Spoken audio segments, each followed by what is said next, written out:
Diamonds and cars now, whichever get up. Light up my scarred with a sweet one bliss. Someone flicks me a bag by the end. So, it's another one. It's another one, yeah. It's a full strong, yeah. Oh, it's another one. It's another one, yeah.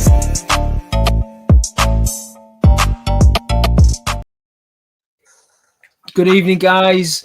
Thank you for tuning in. Welcome to Crossroads in Boxing with myself, CJSP8.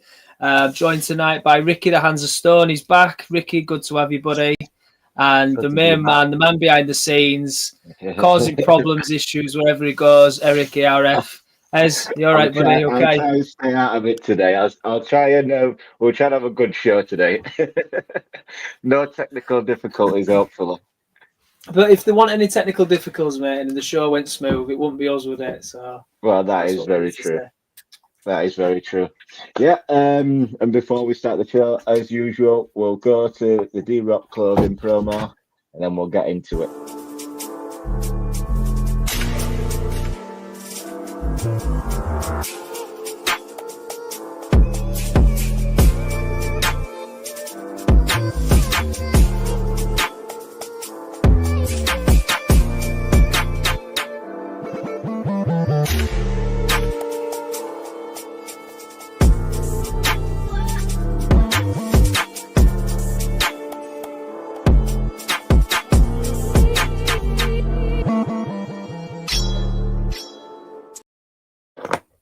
We're back, guys.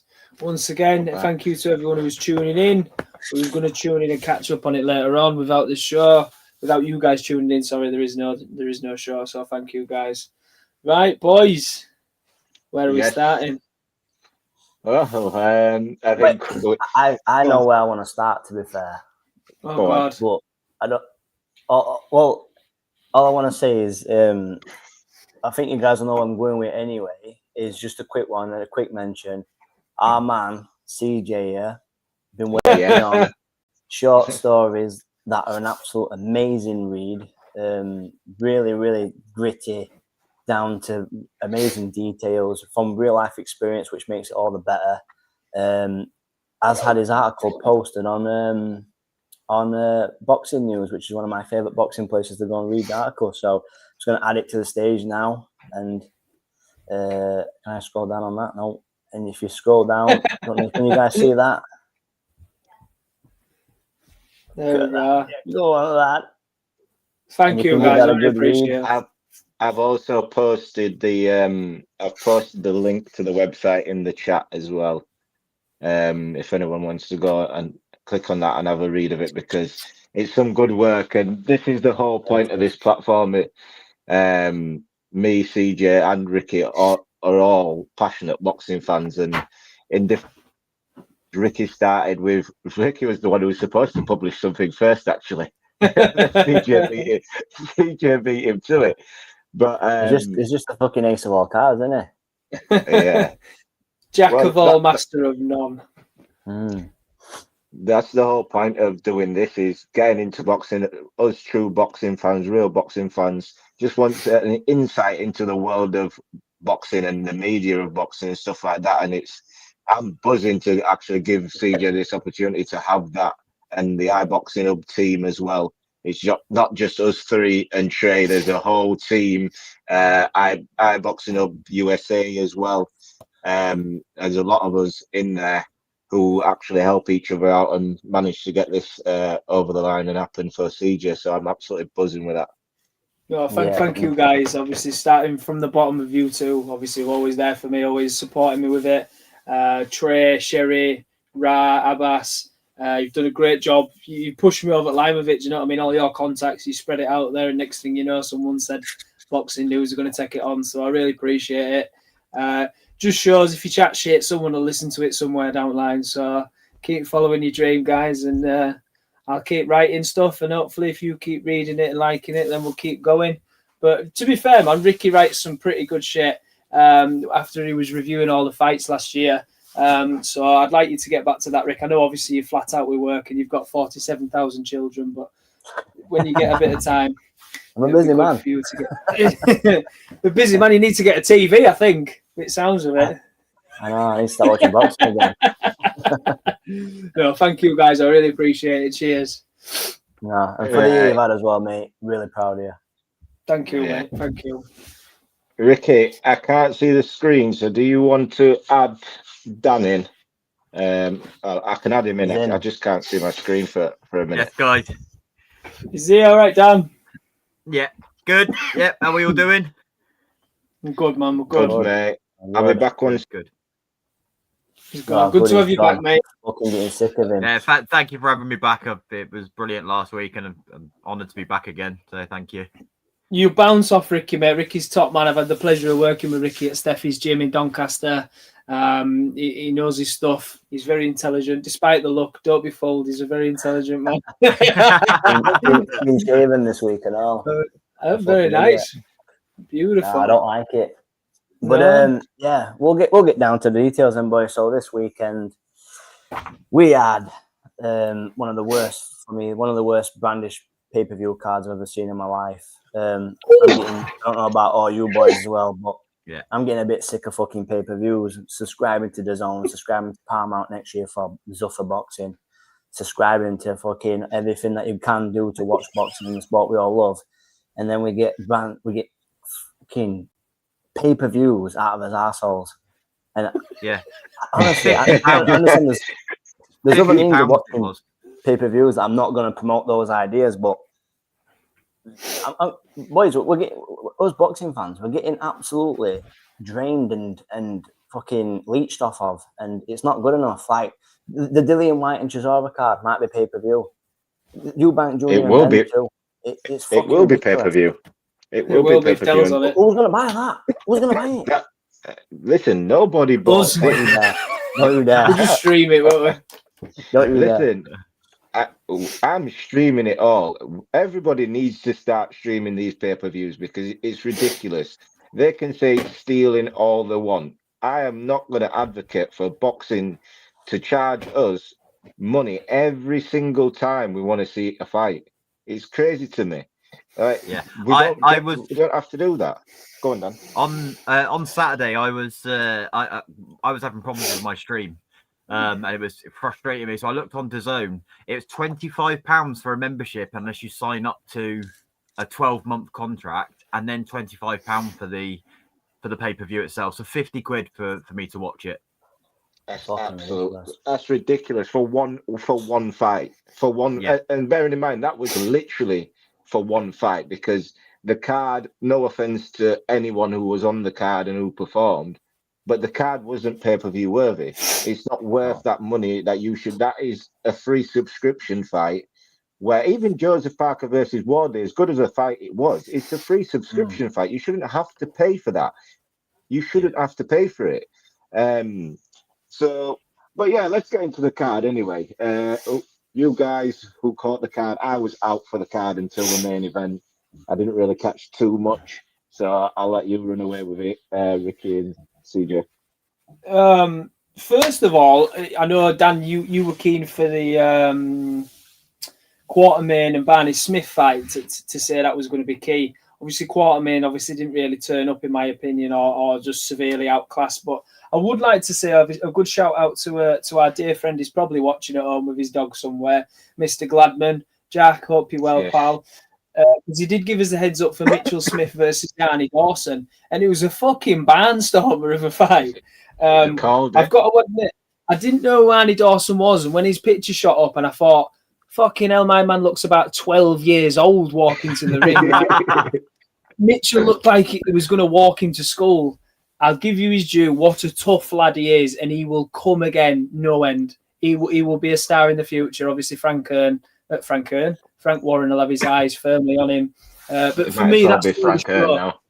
Frank Kern. That was an absolute cracker of a fight. What did you reckon, Ricky? Did you catch that one? No, I only caught the main event. I caught like half of the co-main event, which were it weren't very good. And then I caught the main event. So I just let Alison. What you guys think? Yeah. Go on, Dan, what did you make of it? Yeah, I thought it was a cracking fight, to be honest. Obviously there was a knockdown in round one. Dawson got knocked down in round one. The first 6 rounds, for 5 rounds, Dawson looked like he wasn't even in the fight. And then from 6 onwards, by the time it got to round 10, I couldn't call it. I genuinely couldn't call it. It was a great back and forth fight. I think, I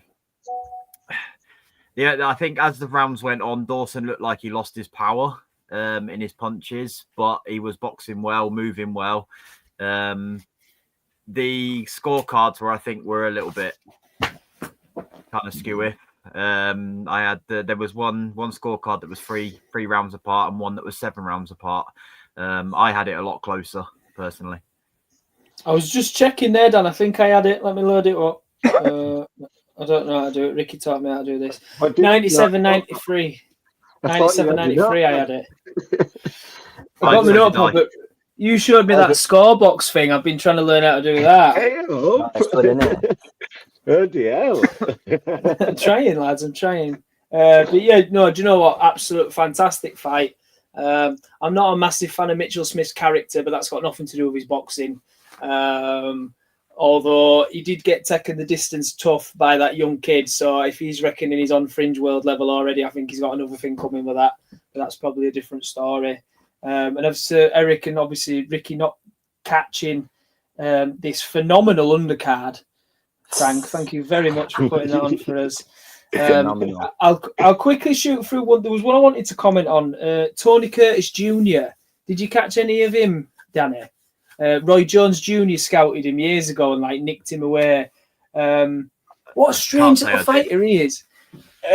Yeah, I mean, you'd imagine obviously the commentator saying Roy Jones sort of scouted him, touted him early.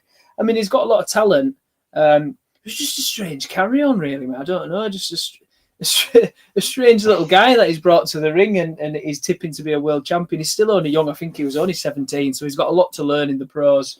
I think he took him to Mexico for him to start his pro career early when he was 16 and he got beat. So he's definitely learning the hard way. But yeah, I thought that was a mention. Just a little strange one. But other than that, guys, there really wasn't much going on. As I'm sure our viewers and listeners have heard, Ricky's pleased with this undercard. The quarter main fight, Barney Smith, and it was terrible. Was there 2-point deductions as well, Dan, in that? Yeah, there was, 2-point deductions. Barney Smith was just class all the way through. He was class. Quartermain didn't turn up, which I don't think anyone saw coming, to be honest, because like I said, I expected that to be fight of the night. I expected it to be a real close fight and a real test for Barney Smith. And the scorecards were wide. I think 100 to 88 on 2 judges and 98-90. I had it 98-90. I was in the pub watching that. I actually caught that one in the mix of watching Man United. So, but you could just hear every 2 minutes Adam Smith was just praising what Barney Smith was doing constantly. Every time I looked up, he was throwing a combination. He was doing something. So it seemed like a really good performance from what I could gather anyway. And yeah, Man U won 3 games in a row, CJ. Yeah, I did. Right, to moving on swiftly.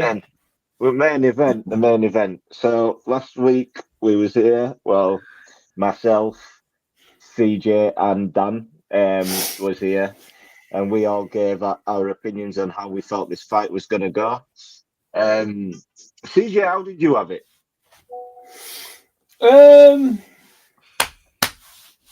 It was a great fight. First and foremost, what did you expect going into the fight? I think the last thing I rate going into the fight was favouring Parker, but obviously cannot rule Wardley out at all. I did say just before obviously the fight comes on and it's showing you all the clips on that, I thought Wardley looked quite nervous in dressing room, and he's not a nervous character, is he? Or he doesn't come across it. I did feel like he was nervous. I mean, and rightly so, his biggest fight of his career, massively. Parker came out like a beast, probably trying to get him out early. Looked like maybe he'd hurt Fabio, even though he denied it. But second round, Fabio's come back and hit him. I think Joe underestimated Fabio's power because that I think that second round changed the fight. And obviously it was back and forth throughout. That second round, I thought Joe was going to get stopped in that second round for a second. So did I, mate. Yeah, so did I. For a second, I thought, oof. And that sort of at that point of the second round, my prediction of what I felt was going to happen, that it grew. It felt like it was growing because as much as Joe was boxing quite well, to be honest with you, Wardley was working. He was working to the body a lot. He was going to Joe's body quite a lot. Although he wasn't winning the rounds, he was still putting the work in. And you could just see as the rounds were going on, Joe's gas tank was going, and Wardley, you could see the momentum. You could just see the momentum Wardley was building, whilst losing the rounds because he was getting hit quite a lot whilst he was doing the work. But then Joe was slowly going backwards. You could see Joe didn't want to make the fight as much as Wardley wanted to make the fight towards the end. You could see that. I think in the 10th round, Joe was smart, very smart in that moment to spit his gum shield out because he was really hurt at that point. I felt like he was really and Wardley and the referee, even though he had to put his gum shield back in, gave him way too much time. He took the piss with how much time he gave him. He gave him like 20 seconds. Like, and he shouldn't even have jumped in at that moment because Wardley was on the attack. There wasn't a lull in the action. He just stopped it. So, but yeah, before we go into obviously the stoppage and everything, Dan, do you want to give your analysis on the fight? I think I've been raging about it all week. I think you all know. I think I've made it very clear. In all honesty, and in my personal opinion, I think it's a robbery. And for both parties, I think I made that clear in one of the messages I sent to one of you. I think it was a robbery on both sides because I don't think he was as hurt as the referee was making out, but I also think he robbed Wardley of a knockout finish. Great fight. I think, I was excited in round one. I thought it was over in round one. And then round two happened. And all I could think about was your prediction, Eric, all the way through the rest of the fight. Yeah, I mean, like I said, I'm biased. I'm a big Parker fan. But I do feel like Howard Foster strikes again. And I've made that clear all week. Rick? What a fight, guys. Unreal. First round, I thought Parker, as you all have said, came out dominant. I thought he looked different gravy. I tell you what as well, the way he works his jab, you're able to throw double jab and then a lead hook, all with the speed for a heavyweight. Well, he's really good. Jabs, though, he throws them really short. The jabs, he like steps into each jab and then the hook comes straight off. It is really good. His jab was on point. His jab was certainly on point. When he worked to it, but it was the point of when he started like trying to slug it out. So obviously he got caught in the second round. I don't know if that was around the gum shield came out. I can't remember. But he got caught. He got laid on thick. Again, like you said, I think he was trying to pour it on Wardley a bit too much early in the rounds rather than trying to work him out. Just stick to his boxing, stick to what he does best. For me, for Parker, what made Parker different compared to the other boxers of the heavyweight division? What made him, for me, probably the only threat he has against Usyk is being able to stick to his boxing. And he got caught and then just sort of tried to slug it out with Wardley. The third round, I think it was, when Wardley lands that cleanest punch I've ever seen in my life. And I think it was the second. I think the second round when he just does not it was the second. Like, how the fuck has he just took that? I couldn't believe it. I could not believe he took that shot. I mean, like, I was like, what the? And then it regains his composure. I think Wardley takes the second and the third. And then Parker gets back to his boxing again. Starts winning the round, starts looking comfortable. Wardley saying he didn't get hurt is full of shit because he was every round near enough, he got rocked and wobbled and quite a few times. And I think it like when it gets to the 10th round, and it like Parker first half of the round smashing him to bits, looked like he was going to stop Wardley, and then he hits Wardley like three punches in a row in the corners, knocks him straight, and then Wardley then like wakes up and then nearly stops Parker in the exact same round, slugging out. And I was like, what a round. And then round the last 10 was the best round of the fight. One of the best rounds I've seen this year. It's up there with is it round 10 for Eubank Jr. and Ben as well? It was just amazing. Like you said, Ricky, he'd hit him with a combination that sort of looked like it put Wardley in the gulag for like 3 seconds. That he just stood up and was just like, and then Wardley was just like, snapped back to it and was like, what are you doing? And then just laid it on Parker, and then he nearly stopped Parker at the end of the round. I think Parker was really hurt at the end of the round, going back to his corner at the end of 10. He was hurt. His legs was gone at the end of 10. At the end of that round, Howard Foster, you can see he was looking at him. He's nearly jumping in. Definitely had call to step in down 10 as well. 100%. And that's what I think led to the decision to step in around 11, because he laid it on thick again. And you got to think, guys, right? It's all right for us to sit behind the TV screen and we say, yeah, I wouldn't have stopped it then, yada, yada, yada. But also in the same point, in that moment, right, you are there as a person, you are watching this big guy get attacked by that big guy. He looks fucked. All you can see is he's on the ropes. He's laying on thick. Yeah, they might not be landing. In that moment, you don't know. Like CJ is a referee. He said himself he probably would have stopped it. You don't know how you're going to react in that situation. It's a very intense moment. And you got to think, you're talking at times that it can be life or death. Like it can be life-threatening situations that these referees are put in, and it's an hard decision to make. And on the end of the 10th round, Wardley's laying it into Park, and then all the way through the round 11 is laying it thick again. But yeah, how many punches landed? I know that's the issue that you've got there. I think like 2. Yeah, but I've got this, and that's one of the issues. There's really a rule. I think there's CJ. You can correct me. And it didn't go down. It's supposed to be anything over 7 unanswered shots. Whether they land or not, 7 unanswered shots where you are not protecting yourself properly. Because whether Wardley was missing, it wasn't because Joe Parker was slipping. Wardley was just throwing. Like Joe was there to be hit. And Wardley was just throwing it on thick. But me, I'm like you, Dan. Howard Foster strikes again. You could say that I am not a fan of Howard Foster at all. There was 4 punches, 1 landed. I see this. But there was only 4 punches in that. He moved from one rope to the next rope. He was getting battered dead. But Parker landed 2 punches. Yeah, and then the 4 punches came. My thing is at the end of the 10th, when you're looking at it as a referee, and I've gone back and watched it, at the end of the 10th, Parker was really hurt. In my opinion, he was hurt. I think Howard Foster sort of looked at him. He was looking at him, and you're putting yourself in that situation. You're looking at him thinking, oh, you're hurt then. But you've got a minute to recover, give you benefit of the doubt. Let's see what you do now. Because it wasn't just, it was for a good minute of that 10th round, he was getting hit and getting moved to.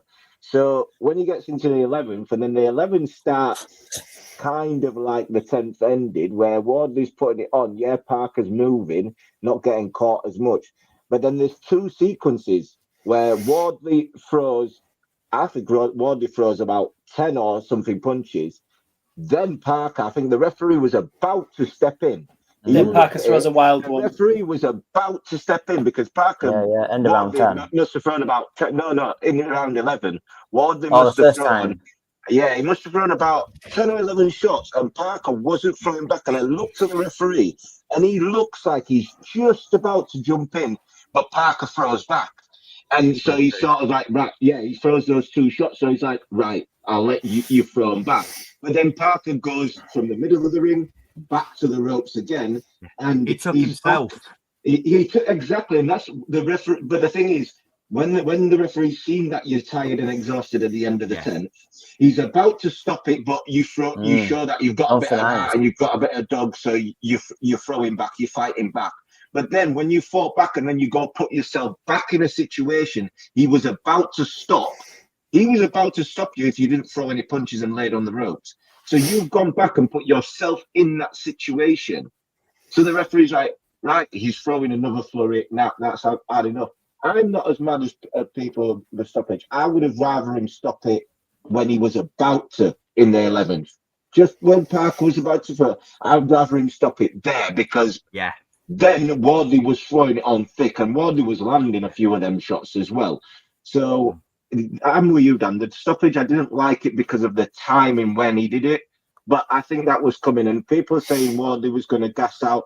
Listen, Wardley's one of the best finishers in heavyweight. When he gets his opponent hurt, he doesn't stop throwing. And people can say he gassed out. He must have threw about 30 punches in that seat and didn't gas. At the end, when you realise that the referee stopped it, he's going to collapse because he's shattered. I'm like that at football. I could run for 90 minutes. Absolutely. The moment that full-time whistle goes, I'm done. My legs are done. Like, everything's done. Go on, CJ. There's a few factors in it. Obviously, whenever there's a stoppage that gets deemed controversial or factors of different opinions, say like Dan being a massive Parker fan, going into it. Like you said, the volume of punches that was coming towards Parker, not necessarily always unanswered, but certainly the back end around 10 and a few stages of round 11, certainly unanswered or without Parker actually throwing anything worthwhile. When you're tucking up on the ropes, if this was a journeyman versus a prospect, okay, you tend to see journeyman tight, tucked, and they'll take bang, bang, bang, bang, 6-7 shots, and they get stopped from them combinations, and no one bats an eyelid, right? So obviously there's buckets of experience moving into Joseph Parker, Fabio Wardley, now world level fighter, but still there was nothing coming back predominantly. We know Wardley's a massive finisher, like Ez has just said, probably at the minute the most dangerous going. Parker's experienced enough to know he can take a knee, okay? He was experienced enough to know in round 2 to spit his gum shield out to get another 20 seconds. He didn't take the knee. He didn't tuck. He didn't use his feet, okay? He literally just slammed his arms up. And he didn't punch. Right? He threw one wild body shot in between. Andy Lee didn't really complain. Too much coming forward, mate. Too much coming forward. That's all you can say. Didn't clinch neither, did he? Could have clinched. No. I messaged Eric straight after. Sorry, I messaged Eric straight after. And I said the exact same thing. Why didn't you hold? Yeah, there's no clinching, no attempt to, like, you've got to look at it. It wasn't even an attempt of trying to stay in the fight. When you're not throwing back and you're laid across the rope trying to do a rope-a-dope or some sort of, when you're not known to be that fighter either, you've got to look at the referee's thinking, right, this is Joseph Parker. Joseph Parker does it. If that was Del Boy leaning against the ropes doing that, the referee might be inclined to leave it because Del Boy does that a lot. You sort of look at the fighter. Joseph Parker is not normally in that situation. That is not a situation he's comfortable in. And he's not defending himself properly. I'm really not as mad because the problem with that is you've got that stoppage, but then you have Usyk versus Fury, which that definitely should have been stopped, and that doesn't get stopped, but this gets stopped. So when you're looking at the two and you're like, people are going to go, that's definitely an early stoppage, and it's hard to argue that it's an early stoppage, that it's not an early stoppage, when you look at Fury versus Usyk, and that didn't get stopped. We've got a bucket load of comments, lads, that hadn't showed up. I've just popped them on then. Can you load them through? Yeah, let's start from the top. We've got Trey. Ricky, do you want to go through them? CJ, go for them, sir. Go on, Rick, you take them, brother. I'll go on then, boys. I'll take them. So we've got Nan, big up to you, brother. Go on, Trey. Ricky, you've got control of them anyway. You've got control of them. Oh, that. Yeah. We've got Trey again. Great to see you. Libster, happy Halloween, spooky boxers. All right, Lib, thanks for tuning in. We've got the Stay Weighed In team. Wardley win better than a Wildly victory. Not even a hot take. yeah, I can't really argue with that one. To No, be fair, it's a very well, big win. Parker beat him. Parker beat Wilder. So what's happened here? Yeah, I've put him back on. Then you've got Libster again. Never underestimate the underdog. No, you cannot. No, I didn't. Never. Libster, I didn't. Eric didn't. I just strikes again. It's the big fight. Fuck off, Listen, the ones I get wrong is the ones I really like, which will annoy me. But I really, oh god, there's some fights I want to talk about anyway later on. Let's go. Yeah. Any more then comments? You've got Trey again. As a coach yourself, CJ, would you have thrown the towel or let him continue if the ref didn't step in? CJ, I don't know if you're on mute, brother. You're a mute. Oh, we can't hear you. Are you not plugged in? No, it's not there. No, I can lip read. Nothing. While CJ gets his shit together, we've got Serge. So, hello guys, Serge and Bono, how are you? So for anyone that doesn't know, Serge is a boxer, absolute warrior of a man from down at St. Peter's with Steffi Bull's stable with Jason Cunningham and all those guys. On the road constantly, Serge. Fought also Danny Avanesian not long back as well. Really great guy. David Trains hard, always training. The guy is absolutely shredded and posts plenty of videos up as well for his own takes. But hello, Serge. Thanks for tuning in, brother. Really appreciate it. Yeah, appreciate you joining in the conversation. What I do want to say as well, while we're waiting for Siege, is what I thought the second round, and it was round 11 as well. The punches that unlocked Parker was like a rear body shot. It was the rear, I think it was the right or the back hook, the rear hook straight to the body. They were the punches for me that really, really opened up Parker. Each time he got wobbled and in trouble.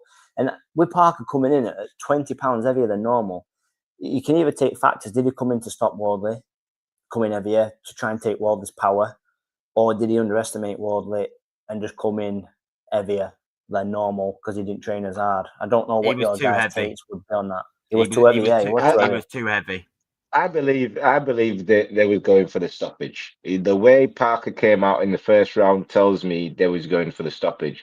The second round, really, I think Parker realized in the second round that he couldn't do the second and the third because going in that fight, I don't know what rounds you guys gave him, but I gave Wardley round 2, round 3, and round 10. Yeah, obviously before the stoppage. Those were the 3 rounds I gave. Siege, you there? He's in and out. Yeah, I had it exactly the same. 2, 3, and 10 before the stoppage. Ricky, how did you have it? What did you score it? I didn't even score it, boys. Basically, I was working that Saturday night and I was waiting for possession of the track. So I was just watching it in my van, chilled away. But in my head, I scored it second and third for Wardley. And I don't know if I'd have given him a 10th. Literally, yeah. I think everybody all the other times. Yeah, I think everybody more or less scored that. No, I think everybody sort of had the card. It was, for me, it was a simple fight to score. As good as the fight was, because it was action packed on both sides. But I felt like the guy who won the round was quite clear. Although, like I said, Wardley was losing a lot of rounds, but he was putting work in. And Ricky, you said the body shots all night. He was whipping to the body. When they were in close, he was trying to whip. He was trying to whip to the body just to slow Parker down. But Wardley doesn't use his left hook enough. He doesn't use his left hook at all. There was times he came over the top with the right hand, would graze Parker, and it's the left hook's right there, and he just wasn't throwing the left hook at all. He is very one hand dominated, but can punch with both. But What do you guys make of the Usyk fight? Nah, No, I'm not interested. not interested. Just like that. Not fucking We're done. interested. Hello. Yes, Yes. he's here. I hear you, mate. Fuck off. The thing about the Usyk fight, right, is one is how many Englishmen is Usyk gonna spank? Two, every fight you've seen with Wardley is Justice Hooney and Parker. He's been beat fucking pillar to post in every single one of them, but then got the stoppage. Yep. Now Usyk has been in with AJ Dubois, Tyson Fury, who was regarded as one of the biggest punchers in the heavyweight division, even though it doesn't always show it. And he's outboxed him. He's too clever. Like, he's not gonna get. Yeah. He's stopped Dubois twice. I think he stopped Wardley personally. I think he's a great finisher. Yeah, I think Wardley's there to get at early in fights. He's there to get out. The power is always something you're going to worry about, but Usyk's movement, southpaw, just it's do we really think though that Wardley hits harder than Dubois, AJ? No, I don't think Wardley hits harder than AJ or Dubois. I think people is recency bias. That puts that, you know what, that segue is perfect, because I saw a quote from one Gareth A. Davies, who said it's Moses Atoma would stop Anthony Joshua in 3 rounds. Okay. What are we doing now? What are we doing? Are we serious? Are we serious? There's a pedigree and selling Atoma, aren't they? What are we doing now? Does everybody spark like a former 2-time unified champion out? I don't get it. What has AJ shown that like the Dubois fight was bad, but even the knockout for Dubois, that I will stand to the hills. That final shot, he shut his eyes because he was about to get sparked. He was on his legs was gone. He shut his eyes and he threw a shot which landed perfectly. Fair play to him. But people, like I say this all the time, CJ, people forget what happens in fights once a knockout happens. They tend to forget. They'll be doing it with Wardley now, saying that Wardley can do this to Usyk. People forget about what happens in fights before knockouts happen, especially when it's a knockout out of nowhere when you're not doing much. But people like to jump on the fucking hype train, though, don't they? There is no way on God's green earth Moses Atoma stops Anthony Joshua in 3 rounds. That kid is still learning from Anthony Joshua. They're in the same camp. He ain't stopped. People like, I don't get it. Do you realize these guys spar each other? And I'm sure he ain't getting knocked out or beat up like that. There's levels, and I'm sorry, Eric, I disagree. Stop jumping. You will do. You're a Fury fan. You're a Fury fan. I'm not even. I'm a big Moses fan. You'll not find out until they're fucking not in the same camp anyway, them two, because that's when fucking sparring boys come out. Unless you're Nigel Benn. It's not Moses' fault. I'm delayed on comments and that. So if no one said hello to Serge on Bomber, top man, good to see you on, brother. I'd actually be happy for Moses to take a spanking off AJ just to silence these fucking crazy pundits that are putting out. I have no doubt in my mind that Moses Atoma will be a great. It's in him, obviously the potential's all there. What he's doing in his career, he can only do what's put in front of him or what his manager team are doing in front of him. But if people are genuinely saying Moses Atoma spanks AJ in 3, they're dreaming. People like as forgets AJ was hero up until a few years ago. He was the king for us. He's still one of the best heavyweights on the planet. He lost to Usyk and lost to Daniel Dubois, and all of a sudden a prospect stops him into the fact that, you know what, people say Moses can beat AJ and there's ways he can beat him. Okay, but that's pure disrespect to say that Moses Atoma would stop Anthony Joshua in 3 rounds is crazy to me. It's absolutely crazy. Then I'll tell you, No, because it's Listen, silly. There's no one saying people that think it's Moses. easy. There's no one saying Moses couldn't knock AJ out. It's heavyweight boxing. All of them could get in a ring and knock the other out. That is the point of it. Yeah. But in terms of levels, he's still in kindergarten compared to what AJ's Even been in through. terms of disrespect of saying he wouldn't go 3, that entails that's not only that you feel like he could knock him out. They feel like AJ's boxing ability is nowhere near Moses Atoma, which is far from the truth. Like, are we taking boxing out of these conversations and we're just talking about power? Because that's all it seems like to me, what people talk about when they're doing this. Because we're taking boxing ability out of it, because now all of a sudden an Olympic gold medalist is no longer a good boxer. He no longer has that caliber. Somebody who was 2-time unified no longer has that caliber of boxing or ability to box. It's crazy. If it was just about power, I'll make a... Sorry, Rick, 1 second. If it was just about power, I'll make a statement now. If you take boxing ability out of it, pedigree, amateur pedigree, chins, whatever.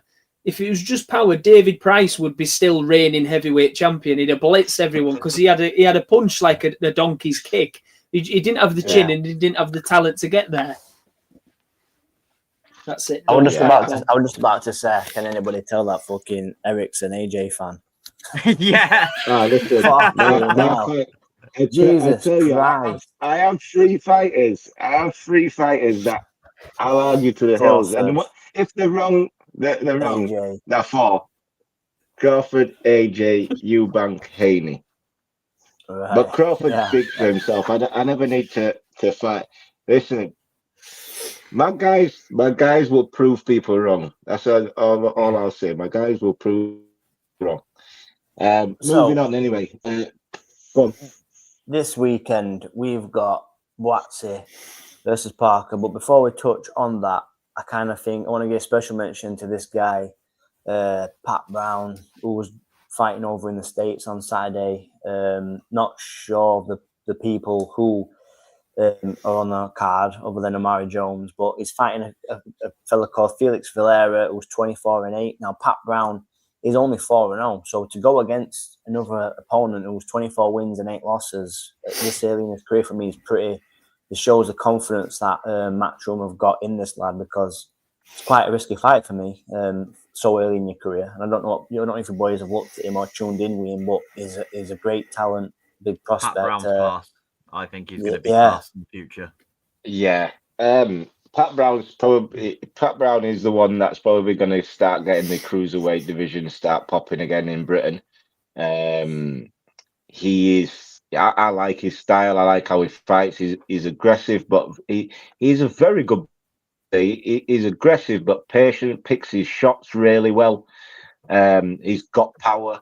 Like you said, Ricky, 4-0, fighting somebody who's experienced away from home as well.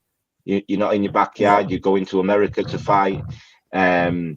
Different time zone, different atmosphere, everything. It's good. It is good. I like to see that Eddie's doing it the right way with Pat Brown, building him, getting them experience, getting him out quick, often. Like we always say, we want the prospects to be out. They need to be out 4-5 times a year. Get your record built, get that experience built up in the ring, because when you get to that British level and the European level and stuff like that, you don't want to be going back down. You don't want to be faltering at those levels because you've not had the experience. So yeah, it's good for him. Siege. He's definitely a talent. I couldn't stop thinking then about when Dave Allen, that clip where Eddie's like, would you beat Dave Allen now? And Dave Allen says, I will never get beat to anyone who goes on golf holidays. I like that, mate. Pat's a real talent. It's all lined up for him. As you say, it's just timing in his career. I think there's definitely a spot in the world scene for him. That division is lacking a bit of excitement at the minute. So yeah, I'm excited. Like Ricky says, it's a big ask. It's definitely a big ask this early in his career, but the team believe in him. Obviously, Matchroom is firing everything they can behind him. And I think he will win. I think he will come on to win, and probably quite dominantly. Probably not surprises because we're not expecting that, but I think the performance will be like peak. I've had a message. I've got to shout out Sand Dancers from South Shields. I've got a couple of listeners from South Shields apparently. So Jimmy K, the Sand Dancers out there, thank you for tuning in, guys. Shout out to you. Thank you. So we'll move on this weekend for a card I am looking forward to. That's not actually pay-per-view as well, because if last weekend could have been pay-per-view, then this show shit qualifies for it because it's a better card. But it's the Brad Pitt and Zach Parker show. Ricky, don't say that. They'll be clipping us up saying that we want this to be pay-per-view. No, Make it pay-per-view. Take my fucking money. So we'll start off. I don't know if anybody wants to cover any of the underfighter cards, but we can cover them after. But Liam Cameron, he's on his first fight out since being stopped by Whittaker against Troy Jones, who he fought, is it like Bulkar Karami or something, who fights absolutely everybody. He's an absolute warrior. In fact, he's fighting his next opponent. He's fighting, opponent is the guest, is our next guest. So that's next Thursday, and we'll go on more about that. But he's going up against Troy Jones, was also rebuilding really from the Ezra Taylor loss, which were quite a close fight anyway. I don't know what you guys make of this. We'll start with you. Liam Cameron versus Troy Jones. Who you got? I've gone with Jones. To be honest with you, I think Liam Cameron's probably checking out at this moment in time. I'm looking at mentality. I'm looking about performance as well. I feel like the Ben Whittaker performance was a performance of a man that can't repeat that performance no more. I hope I'm wrong, because Liam Cameron's a nice guy, but I think he's got that money. He's got everything he's wanted. He most things he couldn't wish for. And coming off that fight, Jones versus Ezra Taylor, I remember that fight, and it was a good performance by Jones, a really good fight as well. So I've gone with Jones for this fight. I think I've gone with Jones on points. I'm just checking for you, Matt. I'm sure I've gone. Yeah, you have gone for Jones. Unanimous decision. Yeah. Yeah. I've gone for Liam Cameron. It's a tough ask for Liam. I do not disagree with Eric there that he may be on the twilight of his career. Which is a shame for him. Obviously, his story's been phenomenal with that finally getting out into the world, and it's earned him the following he deserves. It's earned him probably that bit of coin in the background that he deserves. But I've gone for a Liam Cameron stoppage, round 8. I don't know where I've pulled that out of. I must have just been fucking I've got dreaming. round 8, you know. Oh, hang on, I might be reading yours. Sorry, mate. 1 second. I've definitely I've put Cameron split decision. Sorry, mate. That'd be why I didn't know why I put it. My bad. I was wondering. That's why I was like, I don't know why I picked that. I don't know why I've put that. Oh, that's because I haven't put that. But I've gone for a Cameron win anyway. I've gone for a split decision. I'm hoping he can pull some out of the bag. I have seen his training. He is training hard. Not that he ever didn't. Again, hoping as it wasn't just the performance of his lifetime against Whittaker, who we probably all wanted to see get beat as well at the time. But yeah, Cameron for me, mate. Dan? Cameron for me as well. I was watching an interview with Cameron earlier on today, actually, and he has openly said that if he doesn't win this fight, he loses his sponsorship, and it's pretty much the end for him. Now, obviously, I've gone on the feeling that Troy Jones has been training for Daniel Lappin. This has obviously been changed, and Liam Cameron's been brought in. Daniel Lappin is a completely different fighter to Liam Cameron, and I think this will be upset of the night. I think Lappin's a harder fight. I think Lappin's a harder fight. 100%. 100%. Lappin's a good fighter. I've obviously followed him since the start. But he's obviously trained for that. He's 6'6" Lappin. Completely different fighter to Liam Cameron. And I think Liam Cameron could cause an upset here. Yeah, I'm going to go with Liam Cameron. Obviously, I've got the stoppage in round 8, as CJ already told you. I was going to say, I wondered what you had. I think, and I think this all, by the way, because we've all three of us have gone with Cameron. That means Troy Jones will win, and Eric will get it fucking right. But the reason being is, I feel like Cameron has been at the slightly higher level for a bit longer. He's come up against Whittaker twice. Arguably got a bit of a robbed on a decision there when Whittaker sort of fell over the Royal Rumble style. He has also faced the co-main event in King Arthur. I just feel like he's been there. The only thing I've got with Troy is obviously Troy's definitely a better boxer. He works the body well. He boxes really well. He's fast. He's quick. He's agile on his feet. It's just if he can deal with the pressure of Cameron, who is also on the wrong side of the age gap. So he's 35. Troy Jones is about 27, 28. It could be the younger. It could be a story of the younger, fresher line getting the victory there. But I'm gonna go with Cameron, and I do like Cameron. He's a Yorkshire lad, so let's fucking have it. Yeah, I like it. This is the second time I'm picking against Cameron as well, but I like him. I do like him, but I just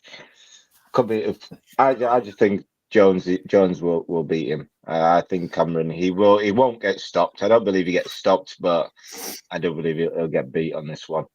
And Ricky, you're right. If it's three against one.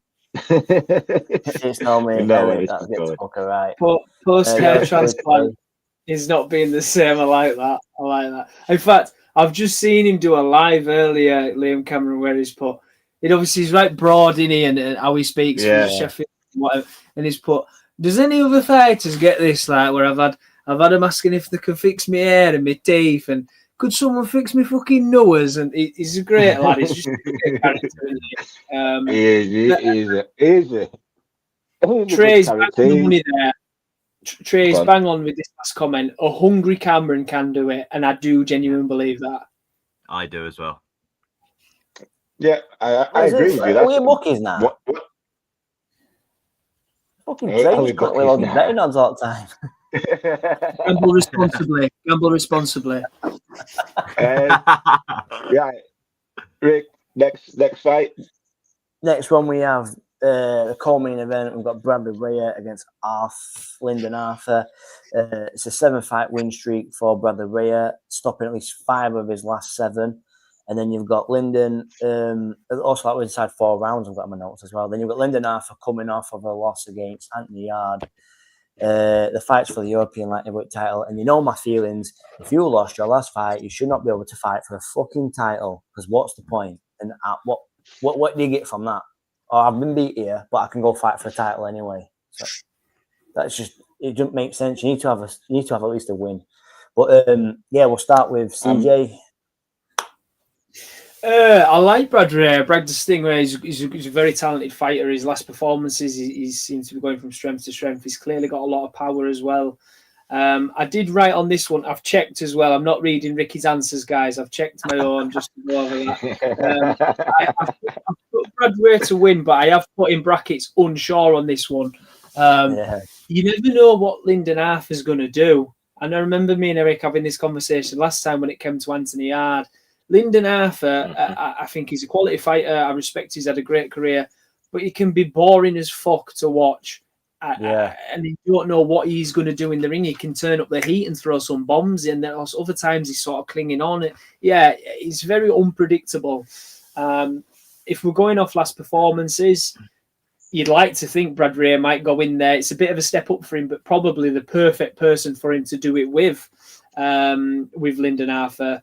But again, I'm just repeating myself. Lyndon Arthur could turn up and absolutely dominate, couldn't he? This is the thing. How much he's got left in the tank, I'm not sure. But yeah, Brad Rhea for me. Dan boy. Yeah, Brad Rhea for me as well. I think I've got into Brad Rhea to stop him in round 10.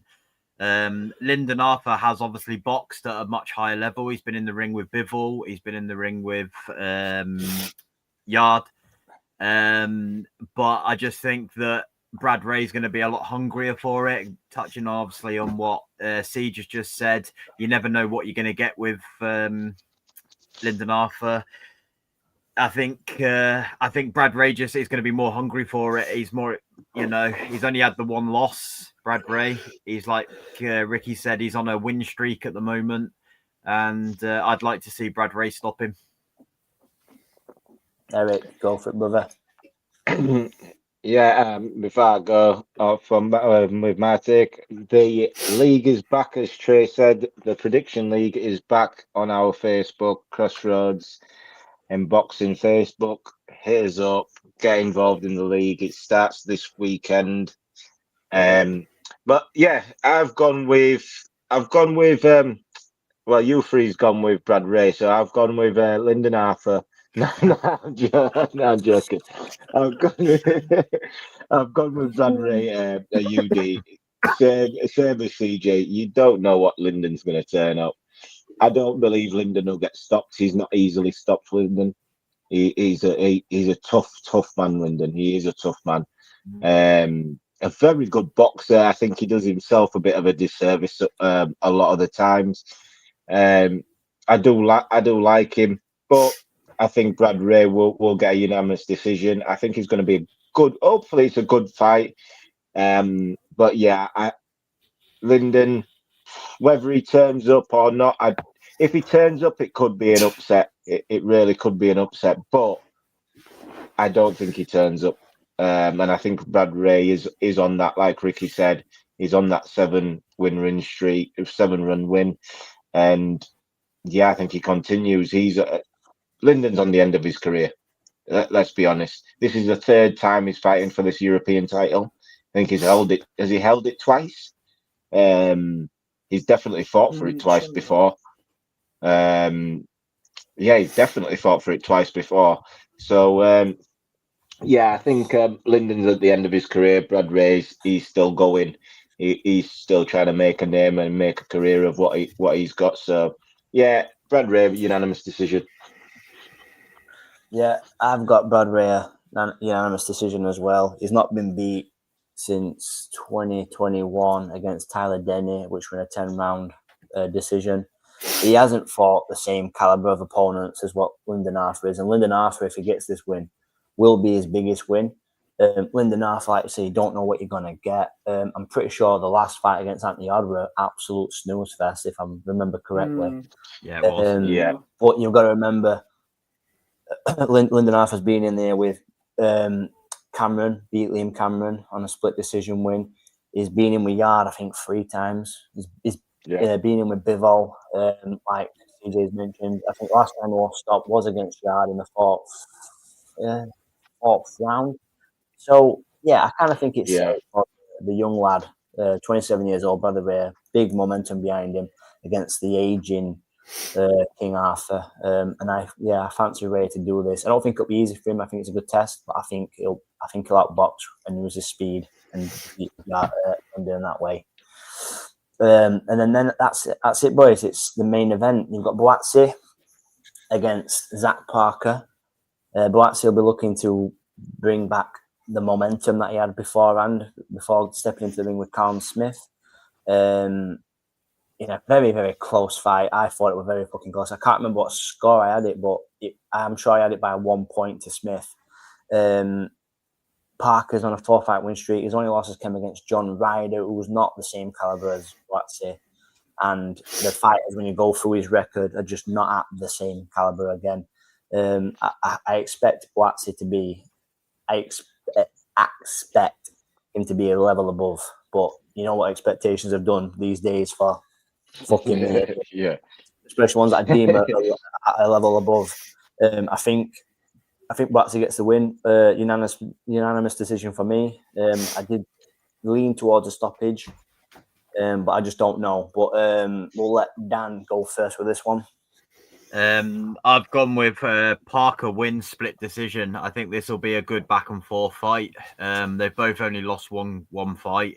Obviously, Zach Parker's had a number of fights more than Buatsi. I think they're both good boxers, both got the talent. I'm a little bit kind of unsure why Buatsi is ranked as he is, and Zach Parker and the way they're ranked, and then you look at Whitaker, who's ranked in at number 9 with the WBC. I think that the rankings are a bit all over the place, but I do rate Zach Parker. Yeah, I do rate Zach Parker, and I do think that it will be a back and forth fight. I think it will be a very good fight. I think it will be close, but I think it will be a split decision. What I will say, boys, before we go to Eric, is with Buatsi, he needs that fucking pick that work rate up, because when he was working at Smith, they were unreal and they were doing him, but he was too up and down. He was too inconsistent with his work rate, which I'm guessing by the nods. Go on, go on. Literally, that's part of what I was going to say. I think I've got Buatsi stopping Parker in this. I, like you said, Ricky, I think it's levels. Buatsi's fought at a higher level. He's also even when he was going through the British level, he did that seamlessly. I just think I don't know what it is. He's not his coach, Virgil. What's his Virgil. Anyway, he the way he's moved Buatsi, I've not liked. He's always said that we're not in a rush for this, we're not in a rush for that. And Buatsi boxes a lot of the time. If you put Buatsi out there and you watch him, his instinct is a killer. His instinct when he's boxing is a killer. He'll go after you, he'll hurt you. And it feels like his coaching team, is holding him back on his activity, because late on in fights, it happened. I remember the first time I seen it was against Willie Hutchinson. You already dropped him in the 7th round. After that, you should have stopped him. And for every round after the 7th round, I'm like, why are you not putting the pedal on the? Why are you not putting your foot on the gas? Why are you not putting your foot on the gas? That fight ended up being a majority decision win for some reason. I have no idea why they gave it a majority decision win, but that happened. And I said from then, Buatsi needs to pick up his work rate, because there's times in fights where he is winning and he's dominating. He's doing well. He's got people in position, but he's just not picking it up. He's not letting his hands go quick enough. He's just not stepping on someone. And that happened in the Smith fight. And like Ricky said, it was a really close fight.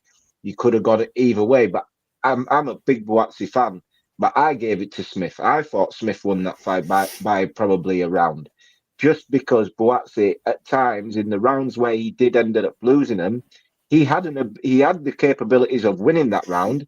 He just didn't put his foot on the gas. He just wouldn't let his hands go. And hopefully, I'm hoping that in them 2 last performances, he would have learned that when you get someone hurt, because he will hurt Parker. I believe he hurts Parker. The body. Yeah, I believe he hurts Parker. Parker's got vulnerabilities. He needs to stop him. When he gets him hurt, he needs to show he's that killer, because in his early days, when he was going through the British scene, Buatsi, once he got you hurt, he got him out of there. He was an aggressive fighter, and the last few fights, he's really gotten away from that. He gets to it, and then he gets to later on, whether it's a gas tank thing, I don't know. But he needs to start putting on the pressure when he's got fighters hurt and in trouble. But I'm going Buatsi 8th round win. CJ. You haven't read Ricky's results from earlier, have you, and just popped them up like I did? I've gone for a Buatsi unanimous decision. I thought about stoppage at first, but as has taken them words out of my mouth of Buatsi doesn't look like the same fighter he did at the start of his career, where he was aggressive and going for the stoppages. He could stop Parker. I have no doubt in that, but I don't feel like his game plan is that anymore. They seem to be playing him a lot safer, changing his tactics a lot. Parker's a great fighter. Buatsi's actually beaten Parker in the amateurs twice, I think, but don't hold me to that. He's definitely beat him the once. So, yeah. Buatsi, I do think a very good showing and possibly makes it look quite easy. And Buatsi really needs to start hurrying his career along for me. No more slowly. We want to see him up there. We want to see him testing. Like Ricky said, the best Buatsi I've seen in a very long time was him against Smith, and that's because he was having to fucking claw it out of himself and fight for it. That's the Buatsi I want to see again. Sorry, Dan, if that's the Buatsi that turns up against I forgot his name. Then. Zach Parker. He will knock him out. If that's who turns up, he will knock him out, in my opinion. And he doesn't go through the gears, and that's the only reason I've gone against him. Yeah, it's exactly the same, CJ. It's just Buatsi. When he goes through the gears, when he lets his hands go, when he's put the Dan Aziz fight. I felt like even the Dan Aziz fight, he had Dan hurt so many times, and it felt like he was carrying Dan. It felt like he was like, I don't want to do that to Dan. He was carrying Dan, and it's like, I'm picking on if the Buatsi, I feel that when he gets somebody hurt in his early days when he was doing it, he got somebody hurt, those hands was moving. His hands was moving, and it was power, it was accuracy, and it was short and quick with Buatsi, and it feels like Virgil Hunter has slowed him down way too much, and he needs to, like CJ said, he needs to get a move on with his career. So he needs to knock Parker out he needs to make a statement with this. Yeah, he needs to make a statement. No more stagnating. 100%. No more. But do we have predictions for fight of the night? Fight of the night. It ain't gonna be Lyndon Arthur versus Nah, it's gonna either be Zach Parker, Buatsi, or Cameron and Troy Jones. I want to go with Cameron and Troy Jones. Yeah, I'd sooner go with Cameron and Troy Jones because I don't expect the Parker Buatsi to be competitive. I really don't. I think Buatsi's gonna blow him out.